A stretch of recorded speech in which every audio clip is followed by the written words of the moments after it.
Hello, this is Dr. Lopez, and we are going to discuss today some behavior management strategies to help your child with self-management. Here is the first task that you can do with your child.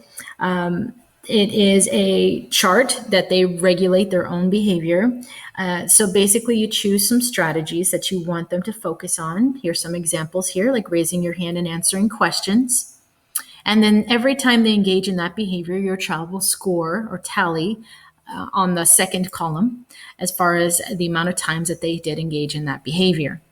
At the end, you can have a conversation with your child about what worked, what didn't work, and what can they change in order to have a more successful outcome in the next round that you do with them.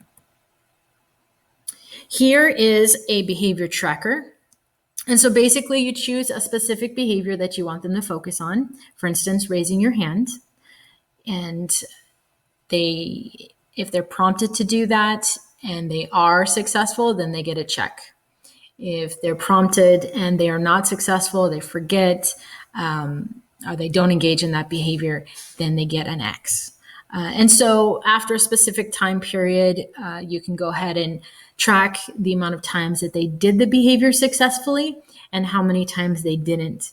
And so in that reflection process, again, you want to make sure that you're talking about what worked, what didn't work, and what could they do differently to get a better outcome. Here is another example of ways in which they can go ahead and monitor their behavior. So for instance, in this case, we're looking at raising their hand versus blurting out. And so this could be, again, a specific time period that you're doing this.